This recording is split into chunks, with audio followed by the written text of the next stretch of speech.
Now we're going to jump in and take a little bit more of a slant directly into Hyper-V and talk about some of the virtual machine configurations that we have here. Specifically, we're going to talk about some of the Hyper-V settings and some of the networking that goes on here. One of the things that we have that we've built in since 2008 R2 SP1, and that's when we introduced it, was dynamic memory. And this was a common request that we wanted to be able to do those types of things like they do with memory ballooning inside of our virtual machine environments, where we can specify, grow and shrink our memory as we need it for those virtual guests. So yes, we do support it. However, one of the things I want to be very clear on, and VMware will give you the same advice, you want to make sure you plan this out very, very well. Because what happens if you run out of physical RAM for your virtual machines? If you're actually using your virtual machines and there's no more RAM, where do they go? They go to disks to fulfill those needs or requests. Well, what happens? That generally will slow down those virtual machines a lot. So one of these things when you're doing this virtual machine memory, there's a lot of technologies that we do under the covers as well as VMware to make sure that we try to avoid that scenario where you're actually hitting RAM. Because at the end of the day, you only have a finite amount of RAM on your servers that you can leverage and use for those different things. So some of the things that we actually do inside of Windows Server is we actually give you minimum and maximum startup memory. And I'll show you where all these are in the settings in just a few minutes. We do things called smart paging, which I'll talk about in the next time. We can actually do runtime configuration. You can increase the memory without having to restart those systems. So you have the ability to kind of have that, hey, I need to increase this workload, or I can give it a range, and you'll see that here in just a minute. We have smart paging. Smart paging is all about when do I want to use my memory versus my actual hard drive space. And there's going to be times when you've given a virtual machine a certain amount of RAM, and it's not using that amount of RAM, but there might be requests that need to use or leverage that RAM.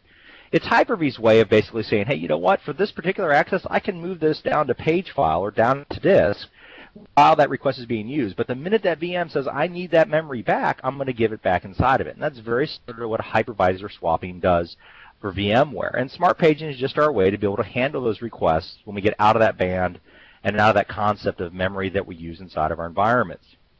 Okay. Remove page memory after virtual machine restart.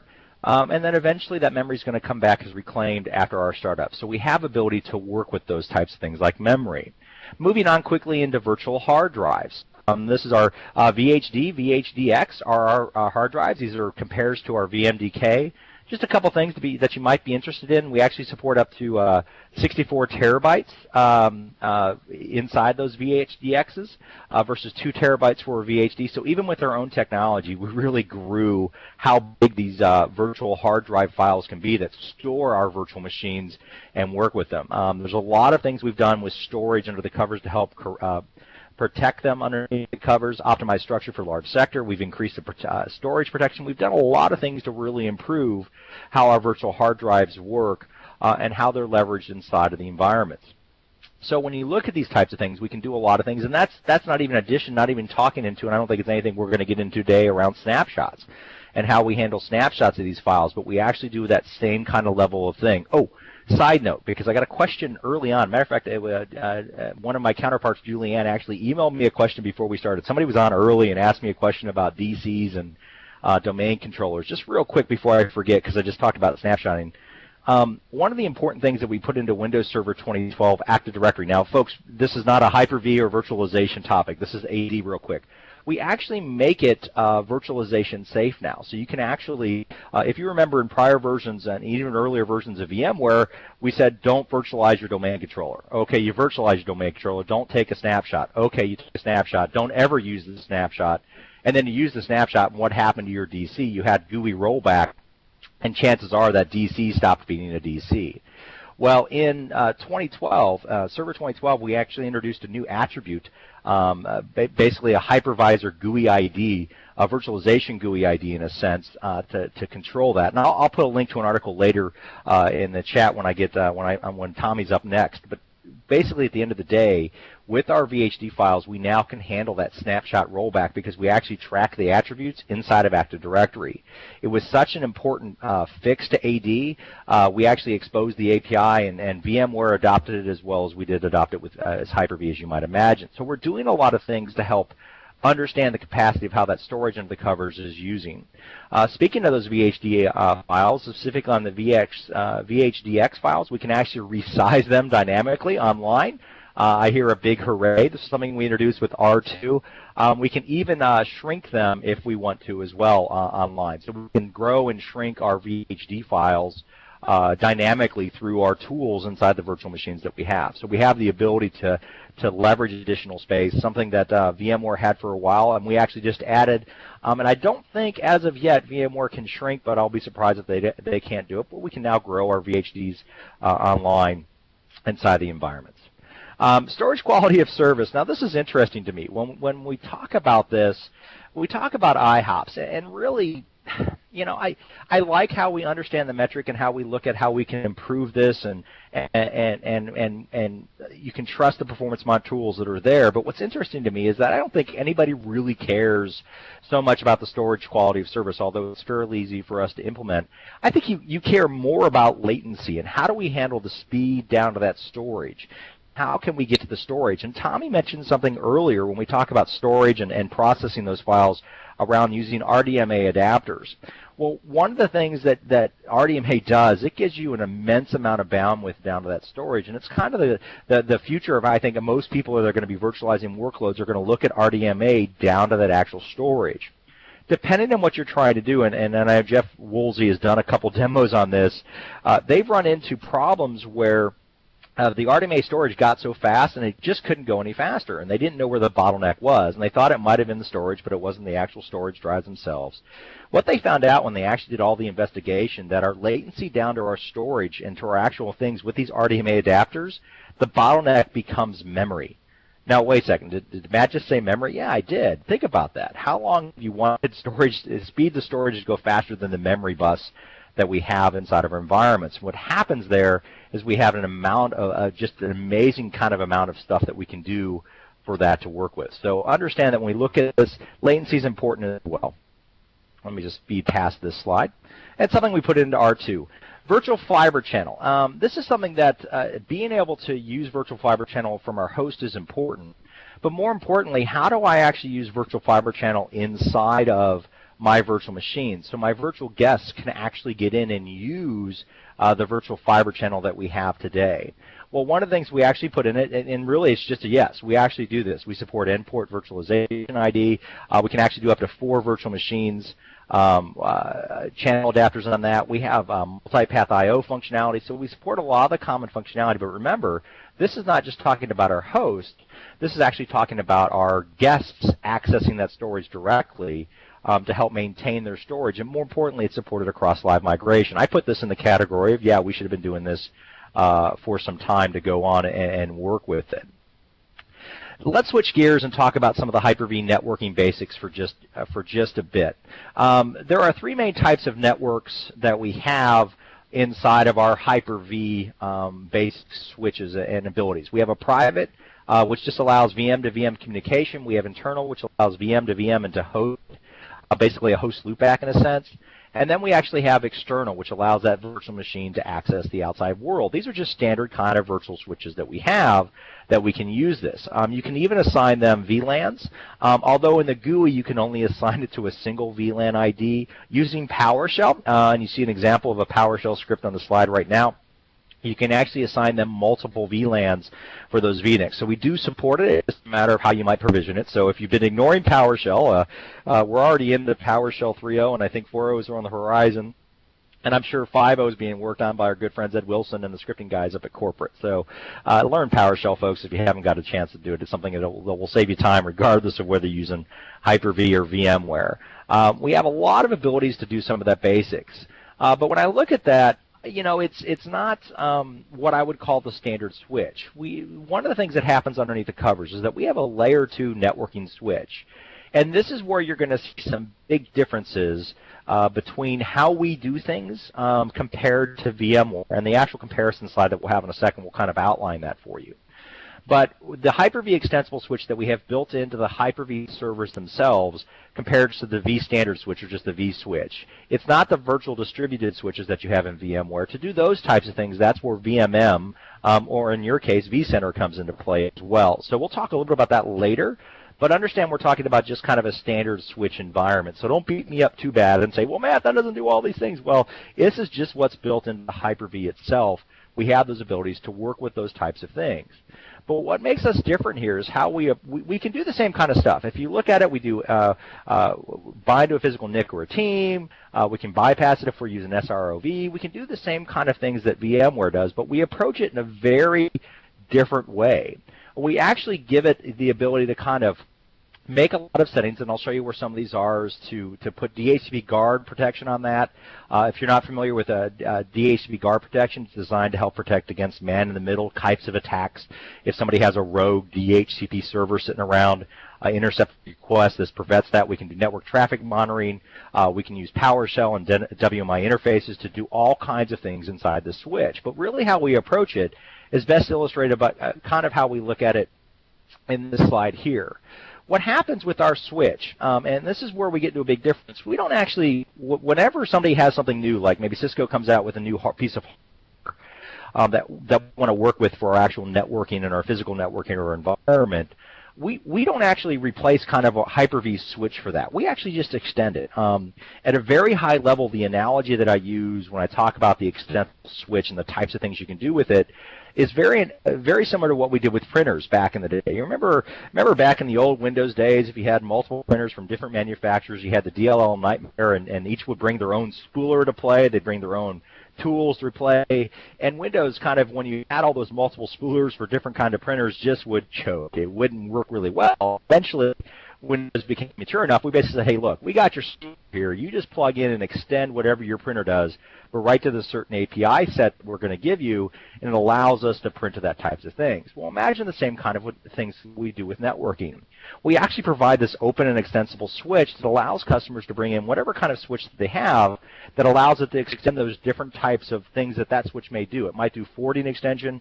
It might do filtering extensions. It allows us basically to plug into our networking model to get that consistent feel. So it gets to the point that, to some extent, that we really don't necessarily care from a Hyper-V perspective what you're doing on that physical side to make your network sing. We're going to be able to be friendly with it and be able to extend that switch. We support NDIS filter drivers for extensions, and we can also do things with the Windows filtering platform to call out those drivers that people bring in. And we actually support a lot of the common providers here in this thing, and there's several partners. Cisco's Nexus 1000, which is probably, if I were to poll the thousands of you that were on this call, I would imagine probably a hefty percentage is using the Cisco device, and probably a Nexus device, especially if you're using that. But you see the other ones. We actually allow that extension very, very nicely inside of our virtual environments. So when you compare it, lots of yeses here. The difference is that we don't actually replace it. Ours is open and extensible. So it's kind of geared to not only what the networking gear does today, but what that networking gear is going to do tomorrow. Whereas VMware, they kind of replace those different things, and you get those cute little balloons when you have the Cisco switch embedded into that driver. But we actually don't do those types of things, and that's where I think fundamentally you'll see the biggest difference in how you accomplish things with virtualization in Microsoft technologies versus virtualization in VMware technologies. We approach networking very, very different of how we do those types of things. But at the end of the day, if you look at the list, especially when you compare Hyper-V to Enterprise Plus, it's a lot of yeses, and we accomplish the same types of tasks. We just go about it in a very different method. And one of the things, and I'm sure Tommy will probably talk about this later, is that this is one of those learning curves. This is one of those things that you're going to kind of have to learn how we do the networking to understand it. But at the end of the day, we offer that same kind of feature parity that you're used to seeing. We also have the ability inside of here to do a lot of things from our virtual guests. So kind of a comparison to our original slide that we had before. If you look at the differences that we have inside of our servers, it's actually pretty minimal of the differences that we have, other than the types of sizes of VHDs. But for the most part, they're the same types of stuff that we support inside our virtual guests. The types of things that we can actually do in our guests versus the types of things that you may not do. So when you look at this list, just understand our VMs are very, very friendly. So what I want to do right now is I actually want to take you through and actually show you a bit. So I'm going to hop into my demo environment. So I'm just going to share out a virtual lab environment I have. And there it is. And I'll give it a second to load up inside the screen. if I can get Tommy or Eric just to give me a hi sign in the live meeting chat that it's live, that everybody's seen it, then I'll go. Yeah, it takes a little bit for it to come up here. Okay. So it is just about there. It's just about there. You can go ahead. All right. Thank you, Eric, very much. So right now I'm inside a Hyper-V Manager, and this is where I have my things that we have. And we're going to talk about networking first. I'm just going to hop into the Virtual Switch Manager. Notice that I have my different switches that I have, internal or private. And if I say let's just create an internal virtual switch, it's going to give me the abilities to enable that VLAN identification. Notice that we only have that one choice here, but with PowerShell you could do these types of things. You can also set the classification. Once again, this is just the basics of networking that we have. So when we look at this and you create those types of storage environments, you have the ability to do some real basic things here. We're going to show you a little bit later when we get into VMS. We have some time to show you a little bit more of what happens with the networking under the covers. The more exciting thing is inside of Hyper-V Manager, if I just right-click on this and go into Settings, here's where you can start to get in to configure all the different types of things that we have inside of Virtual Machine Manager. Notice the different types of hardware, and right now kind of a trivia question I could ask everybody is, what generation of virtual machine is this? Is this a Generation 1 or a Generation 2? This is actually a Generation 1. I know that because the legacy network adapter shows up in that list for me. And more importantly, I have an IDE controller. We actually have a Generation 2 that we introduced in R2. Provide some enhanced performance for our virtual machines. But if this one is just Generation 1, which for what we're doing right now is perfectly fine. So one of the things that we talked about was memory. Here's where you can come in and actually configure the different memory. We can give it the startup RAM, and we can give it minimum maximum. And you might be noticing or curious, why is my startup RAM more than my minimum memory for that system? Well, generally speaking, when you start servers inside of environments, they need more RAM to actually turn on and get going than they may actually use on an average basis. And then I noticed I had the minimum maximum memory set up for this particular virtual machine, and well, how do I know that? And that's where using tools like Performance Monitor is going to give you indication, or even Hyper-V Manager. It's going to tell you how much memory you've assigned and how much memory the actual virtual machine is using. So just doing some basic memory and baselining here will tell you what numbers you need to put in here. But once again, folks, you want to plan this out very, very well so that you don't ever run out of physical RAM on your servers, because that just becomes a slow day for all your actual different environments that we have inside of here. So notice we also have the memory weight. We can control who gets more memory. So when you think about which VM do you like more or has higher priority, you can control who should get the memory and who shouldn't, that type of thing. Our virtual processors, we have the virtual procs that we can add into the system. One important thing I always like to point out is compatibility. One of the nice things, if you have processors of the same family, Intel to Intel or AMD to AMD, what happens when you move one virtual machine from host A to host B? Well, that's where compatibility can come in to help you, especially if you're doing things like live migration or aka vMotion, something Tommy will talk about in the next section.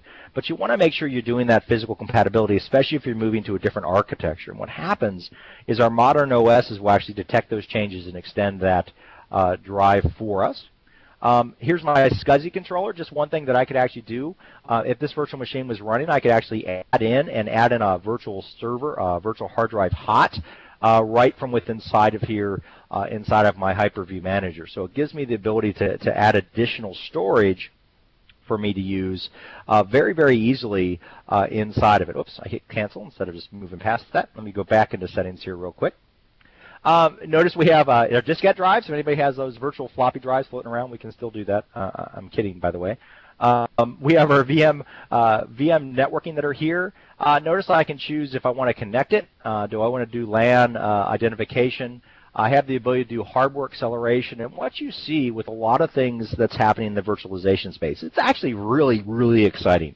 When you think about virtualization, one of the great things that the people are trying to do is think about why do we virtualize, right? So we could do more on those servers. We could actually leverage more memory, more processor by doing different functional workloads without them trampling on each other. But what we found is the more and more we virtualize, the farther we got away from our hardware, things got slower. But what you see happening from VMware and from Hyper-V, from both sides of us, is if we have hardware that can perform a certain task, like Tommy talked about offloaded data transfer, why should Hyper-V get in the middle of moving a virtual machine from a piece of storage to another one? It should. right? What you see is a lot of things where, hey, bypass the hypervisor layer. Do not collect $200. Do not go to go directly to jail, right? In other words, go directly to the hardware. So what you see here in the hardware acceleration is kind of our way of saying, hey, what? You have network hardware that has certain sections. So maybe that network hardware has an encryption type of chipset where you can do IPsec. We can actually tell this virtual machine saying, hey, don't try to do it inside your OS. Just send it right down to the network card. Why? Because it's probably going to be faster for you to work with it. We have failover TCP/IP. I know Tommy's going to demo replica, so I'm going to save that for later for him and those types of things. So we have the ability here to work with our different services, and we can control the locations of our smart page locations and different things, control the actions of what happens if things turn on, so we can control startup order. Now, bear in mind, this is just the basics of the tool that we have. I want to give you just a quick little tease and show you what this looks like inside of Virtual Machine Manager. So here I have System Center Virtual Machine Manager 2012 R2. And notice I have the same virtual machines for me to look at. I'm just going to right-click on one, and I'm going to go into Properties here, and this is going to show me the different types of things that we have inside of here, what the status is. Currently it's turned off, it's not working. Here's my hardware configuration. This should look familiar. This is just what we configured or saw in a sense. We have the availability, whether this is going to be a highly available switch or not. And I can also create a new one, or I can save this. And what this does inside of VMM is that you're generally going to have hardware that's going to have a same kind of common hardware footprint. What you can do is save this as a hardware profile that you can assign to new virtual machines that you can create.